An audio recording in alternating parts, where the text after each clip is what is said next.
देखिए बाबू, कल हम लोग यानी कि पिछले क्लास में नॉर्मलिटी का क्लास किए थे, है ना। और नॉर्मलिटी क्या है हम लोग पढ़ लिए थे, लेकिन अब उसके आगे आज हम लोग देखने वाले, लेकिन उसमें से हम आपको नॉर्मलिटी और मोलारिटी के बीच एक रिलेशन बताएंगे, और उस रिलेशन के बेसिस पे टाइप नंबर 2 का जो हम क्वेश्चन आप लोग को सेंड किए हैं वो क्वेश्चन आप लोग से बनेगा। ठीक है, तो चलिए सबसे पहले आज हम लोग नॉर्मलिटी और मोलारिटी के बीच में क्या देख लेते हैं, रिलेशन। तो आप लोग हेडिंग बनाइएगा, relation between normality and molarity. ठीक है, हेडिंग बनाइएगा, relation between normality and molarity. Relation between normality and molarity लिख पाइएगा, लिख लीजिएगा ना। रिलेशन बिटवीन लिखिए, जो बच्चे नहीं दे लिख पाइए वो यहां से देख लीजिए। Relation between normality and molarity. Normality और मोलारिटी के बीच आज हम लोग देखने वाले हैं रिलेशन। ठीक है, relation between normality and molarity. चलिए अब सभी बच्चे इधर ध्यान दीजिएगा, अभी अब छोड़ दीजिए, नोट मत कीजिए यदि नहीं हो पाया तो। अब यहाँ पे समझिए बाबू, वी नो दैट यानी कि जैसा कि हम जानते हैं। थोड़ा देर के लिए आप लोग का तारीफ कर दिए, जानते हो या नहीं जानते हो, लेकिन लिख दिए वी नो दैट, है ना। चलिए अब हम लोग देखते हैं कि क्या जानते हैं। हमको पता आप लोग जानते हैं, क्या आप लोग मोलारिटी का फॉर्मूला जानते हैं?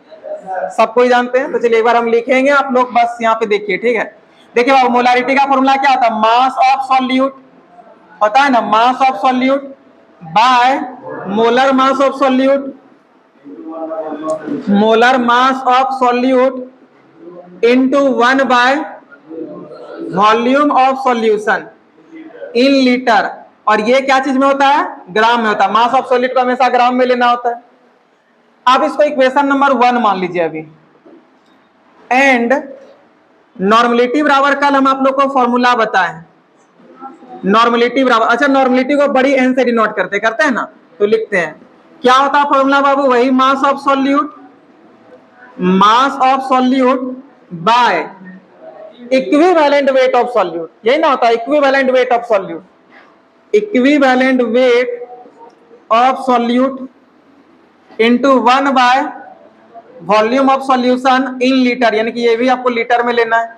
और अब आप लोग थोड़ा सा याद कीजिएगा, कल भी बताए थे और 11th क्लास में भी आप लोग पढ़े होंगे। वैसे 11th में कहाँ पढ़े थे? यदि मेरे पास जो बच्चे पढ़े थे उसको जरूर बताए थे, और यदि छोड़िए 11 नहीं 11th पढ़े हैं, लेकिन 12th में कल भी हम आप लोग को बताएं कि इक्विवेलेंट वेट बराबर फॉर्मूला क्या होता है? Molar mass by valency factor. क्या होता है? Molar mass by valency factor. तो चलिए यहाँ पे लिखिए, चूंकि equivalent weight equal to formula होता है, मोलर मास को डायरेक्ट शॉर्ट में लिख दे mm या फुल लिख दे, चलिए अच्छा एक बार लिख ही देते हैं। ठीक है, देखिए molar mass by valency factor, जिसको x से डिनोट करते थे ना। अब देखिए बाबू, जहां पे इक्विवेलेंट वेट ऑफ सॉल्यूट लिखा हुआ वहां पे आप इसको बैठा दीजिए मोलर मास बाय x को, यानी कि molar mass by valency factor को। तो यहाँ पे अब जैसे इसको पुट कीजिएगा तो देखिए अब आपका नॉर्मलिटी इक्वल टू फॉर्मूला क्या हो जाएगा? मास ऑफ सॉल्यूट बाय, इस चीज को यहां पे बैठाइएगा तो क्या हो जाएगा? यहां पे इसको बैठाइए, क्या हो जाएगा? Molar mass of solute bye x into, यहां पे क्या है देखिए तो 1 by volume of solution, 1 by volume of solution. अब आप एक चीज सोच के देखिए, ये जो x है, इस x को यदि हम लोग सोचिए, x अभी कहां चल जाएगा? ऊपर चल जाएगा। तो आप इसको ऊपर कर लीजिए, तो नॉर्मलिटी इक्वल टू देखिए क्या हो जाएगा? x into mass of solute by molar mass of solute, molar mass of solute into 1 by volume of solution. और इसको कर लीजिए इक्वेशन नंबर 2। कोई दिक्कत है क्या? यहां तक में कोई परेशानी है क्या? अब देखिए बाबू, अब आप क्या कीजिए, इक्वेशन नंबर 2 को डिवाइड कर दीजिए इक्वेशन नंबर 1 से। अब इक्वेशन नंबर 2 आपका क्या ये है? n equal to x into mass of solute by क्या है, molar mass of solute, molar mass, चलिए फुल ही लिख देते हैं, मोलर मास ऑफ सॉल्यूट, फिर क्या into 1 by volume of solution, है या नहीं है? देखिए इक्वेशन नंबर 2 तो यही है। अब आप डिवाइड कर रहे हैं n बाय m, ये आप निकाल रहे हैं, ठीक है, n बाय m निकाल रहे हैं।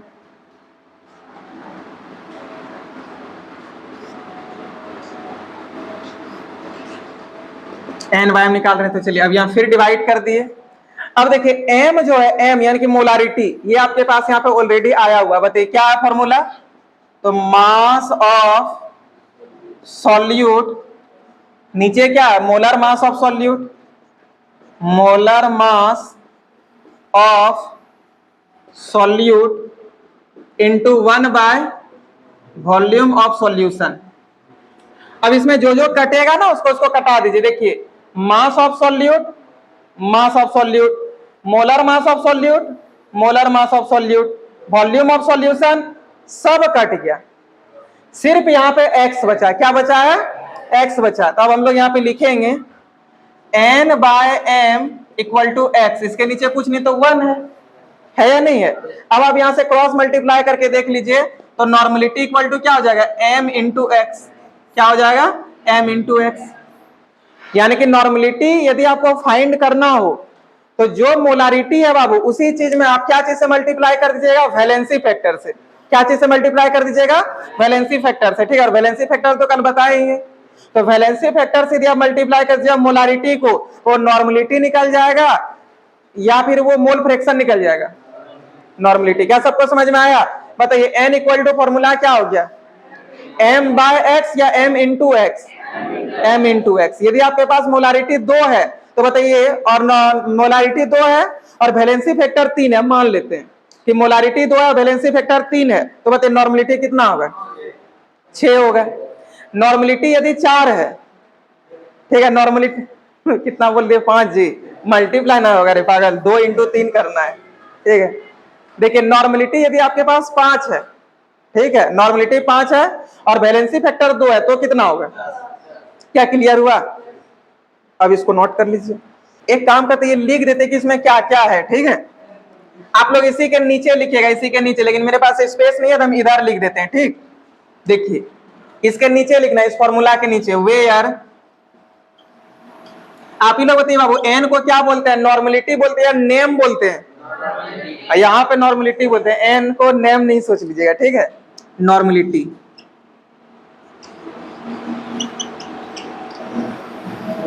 बताइए एम को मेन बोलते हैं या मोलारिटी बोलते हैं? यहाँ पे बोलेंगे मोलारिटी, नहीं तो इस तरह एम फॉर मेन, मैंगो, कुछ भी कह सकते हैं। यहाँ पे आपका क्या हो जाएगा, मोलारिटी। 12th में अब आपको मेन और मैंगो पढ़ाएंगे, एम फॉर, तो यहाँ पे हो गया आपका एम फॉर क्या, मोलारिटी। अच्छा एक्स से क्या होता है, वैलेंसी फैक्टर। क्या होता है, वैलेंसी फैक्टर। तो एक्स लिख देना है, ये वैलेंसी फैक्टर है। चलिए अब इसको नोट कर लीजिए,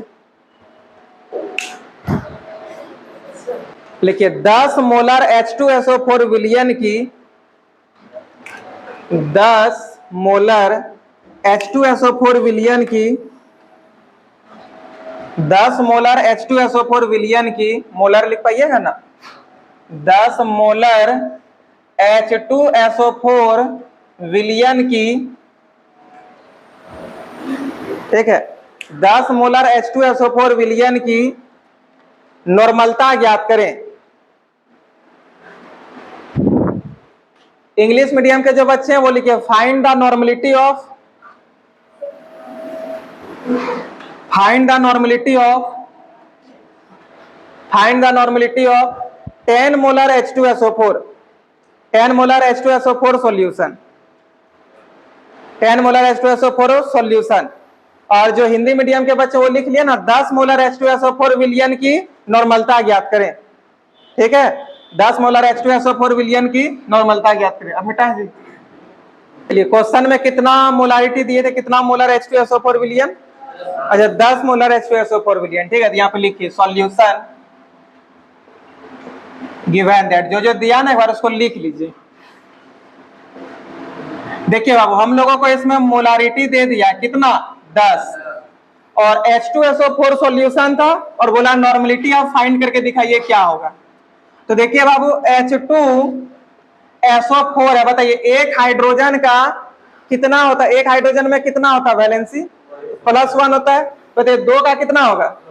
+2 हो जाएगा। वैलेंसी छोड़िए, मतलब बात बराबर है, आप वैलेंसी बोलिए तो फिर चार्ज बोलिए, है ना।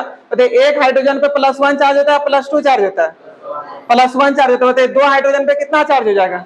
+2 चार्ज हो जाएगा। बताइए SO4 पे कितना चार्ज होता है? -2 होता है। आप वैलेंसी किसी को भी मान सकते हैं, इसको या इसको, दोनों में से किसी को भी। वैलेंसी में प्लस या माइनस को नहीं लिखा जाता है। तो आप बोलिए सर तब तो बात बराबर है, इसको बोलने क्या मतलब 2 हो गया वैलेंसी, कितना हुआ वैलेंसी? 2। समझ में आया? वैलेंसी में आपको चार्ज देखना है, लेकिन चार्ज का केवल मैग्नीट्यूड लेना है। चार्ज में वो प्लस चार्ज है या माइनस चार्ज है वो नहीं लेना है। ठीक है, तो अब बताइए बाबू हम लोगों के पास x का वैल्यू कितना है? 2 है। लेकिन नाउ अभी तुरंत आप लोग मोलारिटी का फॉर्मूला सीखे, क्या होता है? नॉर्मलिटी का फॉर्मूला सीखे, क्या होता है बताइए तो? m into x. m का वैल्यू कितना दिया हुआ 10 और x का वैल्यू कितना आ गया 2, गुना कर दिया तो नॉर्मलिटी कितना हो जाएगा 20 और नॉर्मलिटी का यूनिट क्या था? इक्विवेलेंट पर लीटर। ये हो गया इसका फाइनल आंसर। क्वेश्चन बन जाएगा। अब टाइप 2 का आप लोग से सारा क्वेश्चन बन जाएगा। ठीक है, फिर अब टाइप 3 का एक क्वेश्चन, मतलब एक और क्वेश्चन बता देते हैं। टाइप 3 टाइप का ही मान लीजिए। चलिए नेक्स्ट क्वेश्चन लिखिएगा सब कोई।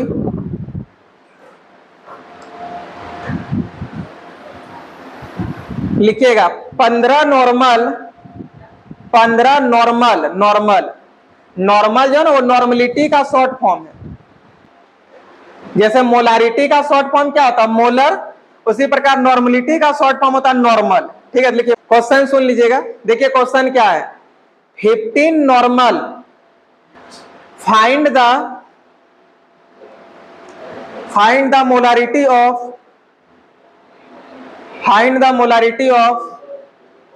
लिखिए find the molarity of 15 normal NaOH solution. 15 normal NaOH solution. क्या ये हमको बताना पड़ेगा? बन जाएगा।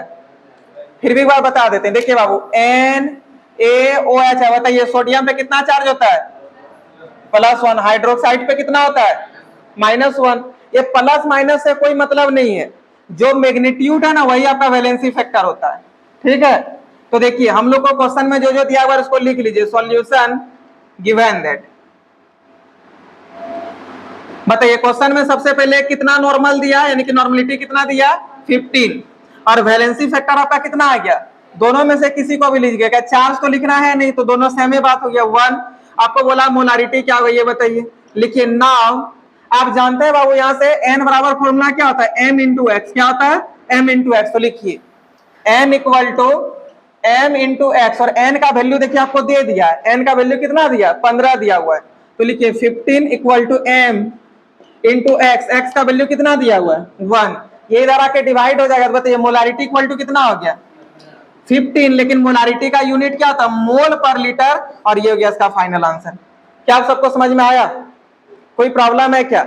इसको जल्दी से नोट कर लीजिए और इस टाइप का क्वेश्चन हम ग्रुप में ऑलरेडी सेंड कर चुके हैं, आप लोग बना लीजिएगा।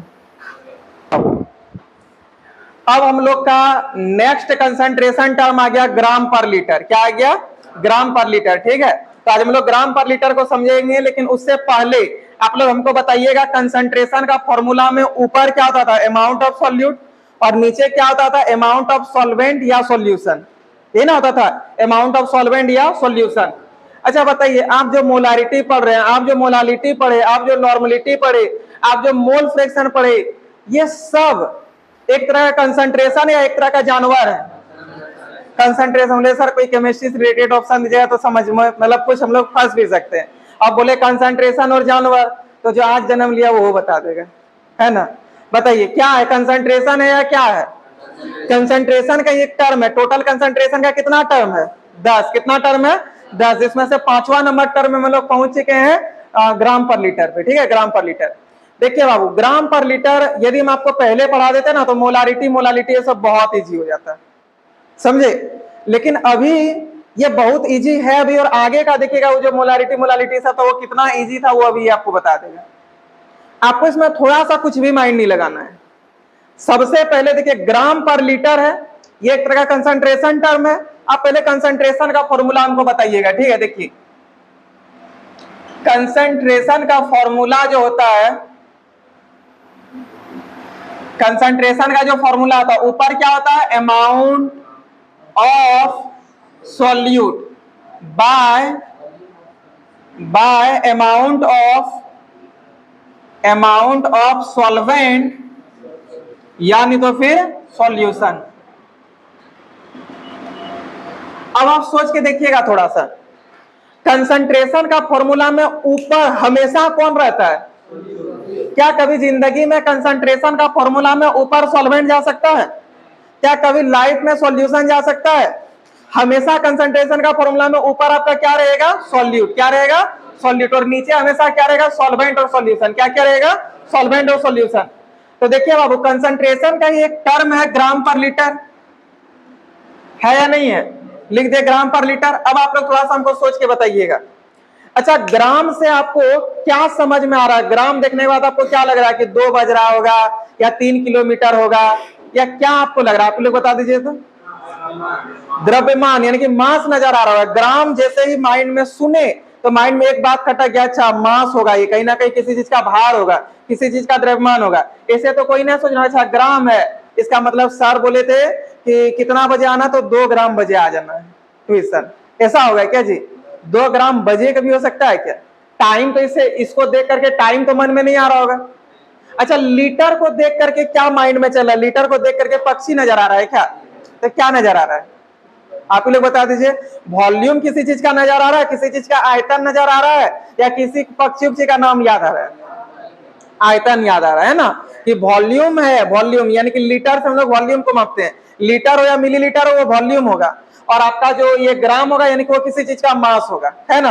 अब आप लोग थोड़ा सा दिमाग में सेट करके और अच्छे से हमको बताइए, ग्राम सुनते ही आपको क्या चीज का मतलब माइंड में चलता है, कैसा ख्याल आता है? मास का। और लीटर को देख करके वॉल्यूम का। क्या चीज का? वॉल्यूम का। देखिए बाबू, ये एक तरह का कंसंट्रेशन टर्म है।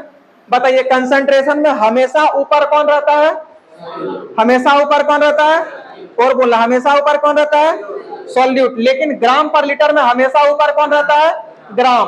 तो बताइए ऊपर जो है आपका अमाउंट ऑफ सॉल्यूट जहां पे लिखे हैं, ये कंसंट्रेशन का एक टर्म है ग्राम पर लीटर। और आपको पता चल गया ऊपर होता है ग्राम, और ग्राम का मतलब होता है मास, और सॉल्यूट रहता है हमेशा कंसंट्रेशन का फॉर्मूला में ऊपर। तो बताइए ऊपर आप मास ऑफ सॉल्यूट लिखिएगा या वॉल्यूम ऑफ सॉल्यूट लिखिएगा? क्या लिखिएगा? तो फॉर्मूला आपका माइंड में आ गया है कि मास ऑफ सॉल्यूट ऊपर लिखाएगा। तो चलिए हम लोग लिख देते हैं। देखिएगा ये सब बेंच नहीं हिलाइएगा, ठीक है। मास ऑफ सॉल्यूट हमेशा ऊपर में होगा, ये चीज लिख दिए। बताइए बाबू, अब नीचे है अमाउंट ऑफ सॉल्वेंट, यानी कि नीचे आपका सॉल्वेंट या सॉल्यूशन होगा, है ना। सॉल्वेंट या सॉल्यूशन होगा। अब हमको बताइए यहाँ पे लीटर नीचे आपको नजर आ रहा है, यानी कि आप जो सॉल्यूशन लीजिएगा या सॉल्वेंट जो लीजिएगा, लीटर का मतलब क्या हो रहा है? डिस्टेंस, या कोई गधा बकरी का नाम नजर आ रहा है, या नहीं तो फिर वॉल्यूम का नाम आ रहा है? वॉल्यूम का। सर गधों का नाम होता है कि लीटर में? ऐसा तो नहीं हो सकता है ना। तो बताइए बाबू, लीटर को देख करके कैसा ख्याल आ रहा है? वॉल्यूम का। तो अब बताइए वॉल्यूम वो भी किसका होगा? सॉल्यूट का, सॉल्वेंट का, या सॉल्यूशन का? सॉल्वेंट या सॉल्यूशन का। किसका होगा? सॉल्यूशन का। लेकिन हम लोग पढ़ रहे हैं कंसंट्रेशन, और कंसंट्रेशन में मेनली आपका कौन रहता है? सॉल्यूशन। तो बताइए नीचे क्या लिखेंगे? वॉल्यूम ऑफ सॉल्यूशन या वॉल्यूम ऑफ इंसान? ये सर क्या आप इंग्लिश भी बोलते हैं? वॉल्यूम ऑफ मैन इससे अच्छा बोल देते, वॉल्यूम ऑफ इंसान, है ना। तो नीचे क्या हो जाएगा? Volume of solution. Volume of solution. और देखिए बाबू, ये तो हमेशा लीटर में होगा, क्योंकि ऑलरेडी ये कह चुका है कि ऊपर ग्राम में लेना, नीचे लीटर में लेना। अच्छा, यहाँ कुछ नहीं तो क्या है? कुछ नहीं तो 1 है ना। अब चलिए हम लोग के पास ग्राम पर लीटर का फॉर्मूला आ चुका है ना। ग्राम पर लीटर का फॉर्मूला क्या होता है? मास of solute by volume of solution. क्या होता है formula? Mass of solute by volume of solution, ठीक ना होता है। अब आप यहां से थोड़ा सा ध्यान से सुनिएगा। देखिए, यदि आपको डेफिनेशन बनाना हो और जो हिंदी मीडियम के बच्चे हैं उसको यदि डेफिनेशन बताना हो तो देखिए कैसे बोलिएगा। सबसे पहले बताइए, ये जो वॉल्यूम ऑफ सॉल्यूशन होगा ये लीटर में होगा या मिलीलीटर में होगा? लीटर में होगा। आपको बोलना है 1 लीटर सॉल्यूशन में उपस्थित विलय की कौन सी संख्या? ग्राम की संख्या। मास मीन्स क्या होता है? ग्राम में होता है। बोलिए सर मास मीन्स तो केजी भी होता है। अरे पागल, यहाँ खुद डिनोट कर दिया, क्या चीज में लेना है?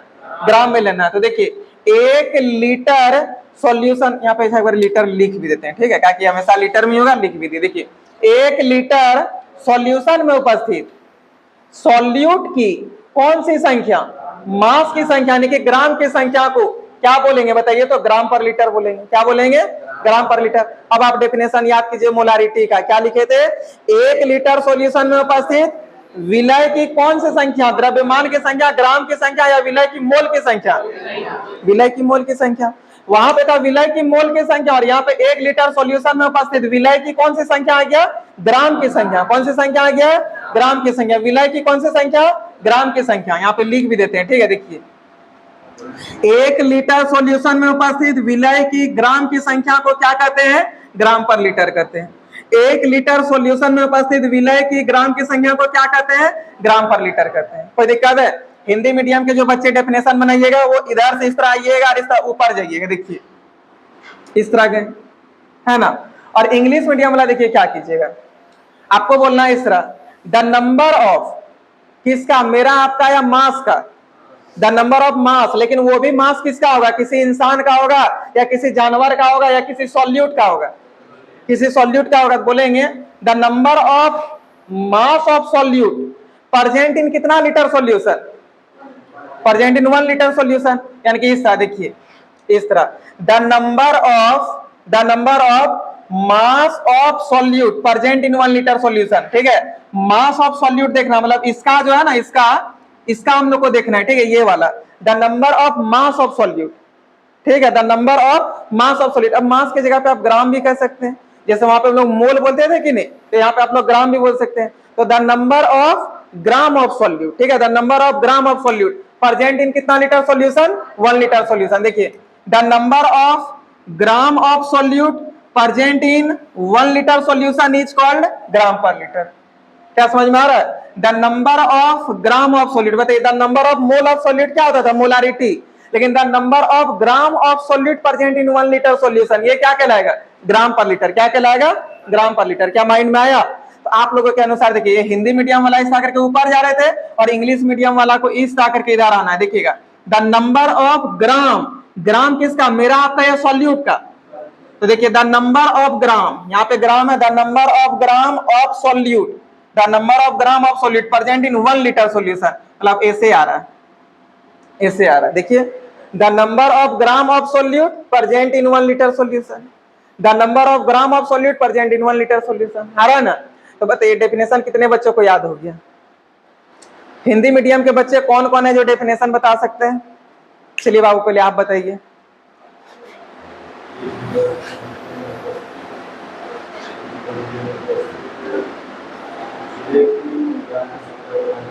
बहुत बढ़िया, चलिए आप बताइएगा।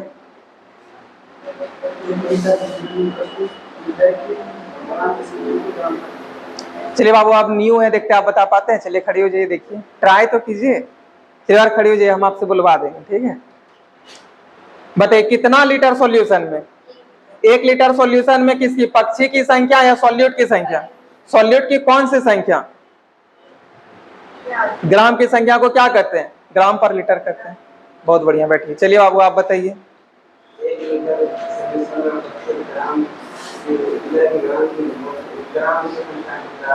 बहुत बढ़िया, 100% सही है। चलिए आप इंग्लिश से बताइएगा, है ना, बताइए।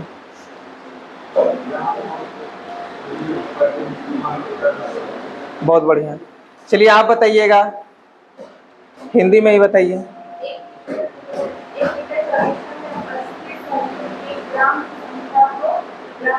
क्या सबका क्लियर है? कोई प्रॉब्लम तो नहीं होना चाहिए। चलिए बाबू अब आप लोग हेडिंग बना लीजिए, ग्राम पर लीटर। ठीक है, लिखिए ग्राम पर लीटर, ग्राम पर लीटर, या फिर इसी का एक और नाम है concentration in gram per litre.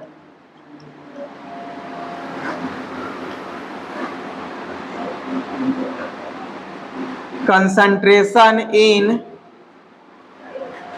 Gram per litre, आप जो लिख सकते हैं, ठीक है, ग्राम पर लीटर या concentration in gram per litre, मतलब ग्राम पर लीटर का ही दूसरा नाम ये है। लिखिए, इसको हेडिंग बनाइए, बना लिए।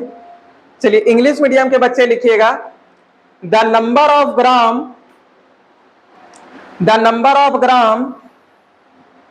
Of solute, the number of gram of solute present in कितना लीटर सॉल्यूशन, 1 लीटर सॉल्यूशन। लिखिए, present in 1 litre solution is called, present in 1 litre solution is called gram per litre, ठीक है, is called gram per litre. चलिए अब आप लोग लिखिएगा, Hindi medium के बच्चे लिखिएगा, 1 लीटर विलियन में उपस्थित, 1 लीटर विलियन में उपस्थित, 1 लीटर विलियन में उपस्थित विलय की ग्राम की संख्या को, 1 लीटर विलियन में उपस्थित विलय की ग्राम की संख्या को ग्राम पर लीटर कहते हैं। 1 लीटर विलियन में उपस्थित विलय की ग्राम की संख्या को ग्राम पर लीटर कहते हैं। लिख लिए। अब थोड़ा सा समझिए, देखिए बाबू, यदि एग्जामिनर, सबको पता है कि ये यहाँ पे लीटर में होता है, लेकिन एग्जामिनर जानबूझ के आपको गलती करवाएगा, वो यहाँ पे इसको मिलीलीटर में दे देगा। क्या चीज में दे देगा? तो सोचिए, मिलीलीटर में दे दिया, लेकिन आपको पता है कि ग्राम पर लीटर में वॉल्यूम ऑफ सॉल्यूशन हमेशा किस चीज में होता है? तो बताइए, यदि ये मिलीलीटर में दे देगा तब तो वो गलत है क्वेश्चन, तो वो गलत है, हम लोग गलत उसको मान भी लेंगे, बात सही है, लेकिन यदि इसको हमको सही करना हो तो बताइए, मिलीलीटर में यदि दे देगा और उसको यदि हमको सही करके बनाना हो तो मिलीलीटर को कितना से डिवाइड करेंगे? लीटर से। तो आप वहां पे डिवाइड करके अलग करके इस फॉर्मूला में बैठा भी सकते हैं। यदि वॉल्यूम ऑफ सॉल्यूशन आपको लीटर में दे दिया है तो आप उसको मिलीलीटर में चेंज करके और इस फॉर्मूला में कर सकते, मतलब मिलीलीटर में दे दिया है तो आप उसको लीटर में चेंज करके इस फॉर्मूला में पुट करके बना सकते हैं। लेकिन आपको यदि उतना नहीं करना हो तो हम आपको डायरेक्ट एक फॉर्मूला दे देते हैं। यदि वो क्वेश्चन मिलीलीटर में दे देगा तो आपसे डायरेक्ट अब ये फॉर्मूला का यूज कर लीजिएगा तो बन जाएगा, कोई दिक्कत है? देखिए अब यहाँ पे देखिएगा दूसरा फॉर्मूला ग्राम पर लीटर का। पहले बताइए फॉर्मूला क्या होता है? मास of solute in gram by volume of solution. लेकिन ये आपको दे दिया है मिलीलीटर में, क्या चीज में दे दिया है? देखिए बाबू, ये मिलीलीटर में कोई बात नहीं, इसको रहने दीजिए, इसको रहने दीजिए, लेकिन हमको पता है कि मिलीलीटर में दे दिया, इसको यदि 1000 से भाग कर देंगे तो ये मिलीलीटर अब किस चीज में चेंज हो जाएगा? लीटर में चेंज हो जाएगा। तो अब इसको जैसे ही 1000 से भाग कीजिएगा तो आप सोच के देखिए कि 1000 अब यहाँ पे जाकर के मल्टीप्लाई होगा या नहीं होगा? तो इसको मल्टीप्लाई कर यहाँ पे 1000 और इसको हटा दीजिए। तो बताइए, यदि अब आपके पास ये डायरेक्ट फॉर्मूला बन गया, यदि क्वेश्चन आपको ग्राम पर लीटर फाइंड करने बोलेगा लेकिन वॉल्यूम ऑफ सॉल्यूशन यदि लीटर में ही दिया है तो बताइए क्या फॉर्मूला लगाइएगा? मास of solute by volume of solution. यदि आपको मिलीलीटर में दे दिया तो क्या फॉर्मूला लगेगा? मास of solute by volume of solution into 1000। कोई दिक्कत है क्या? सबको समझ में आया? तो ये दोनों फॉर्मूला पहले नोट कर लीजिए, उसके बाद इस बेसिस पर कुछ न्यूमेरिकल करा देते हैं।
क्या हो गया सबका?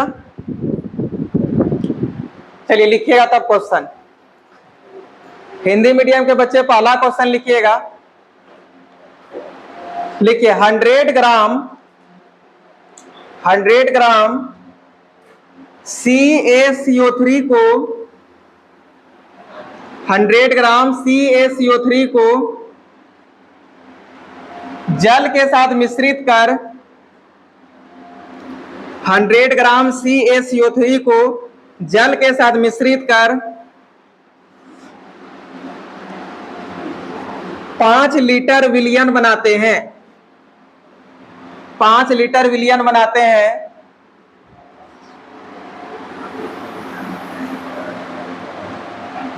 तब सांद्रण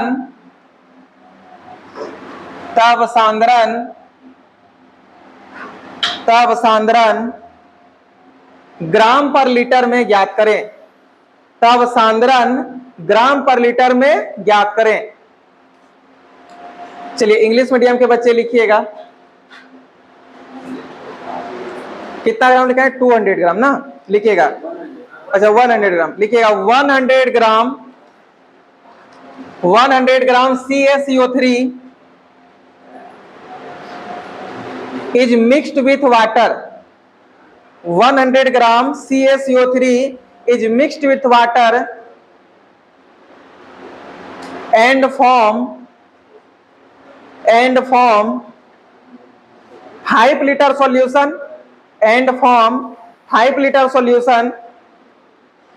then calculate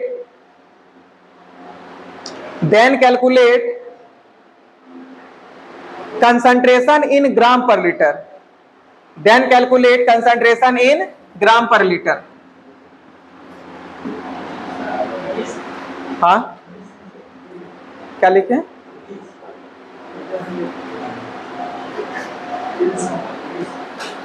इंग्लिश में लिख रहे हैं क्या? तो आंसर निकाल भी लिए जी। कितना है? 20। देखते हैं हम भी बना करके। देखिए बाबू, सबसे पहले हम लोग यहाँ पे लिखेंगे नाउ, और आप लोगों को ग्राम पर लीटर का फॉर्मूला पता है। क्या होता है? Mass of solid by volume of solution. अच्छा बताइए, मास ऑफ सॉलिड क्या चीज में होना चाहिए? क्वेश्चन भी क्या चीज में दिया है?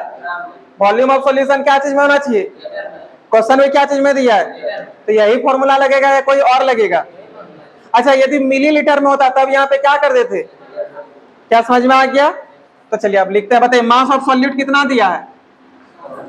100 दिया है। और वॉल्यूम ऑफ सॉल्यूशन कितना दिया है? 5 दिया, कट गया इसलिए या फिर ये भी लिख सकते हैं। कितना हो गया? 20 ग्राम पर लीटर। ये हो गया इसका फाइनल आंसर। कंसंट्रेशन जो आया सॉल्यूशन का वो कितना आया? 20 ग्राम पर लीटर। क्या इस टाइप का क्वेश्चन रहेगा? बन जाएगा। एक मिलीलीटर वाला भी करा दे या होमवर्क सेंड कर देंगे? होमवर्क दे देंगे। तो चलिए बाबू एक काम करते हैं, आज इतना ही रखते हैं। इसके आगे फिर हम लोग नेक्स्ट देखेंगे। ठीक है।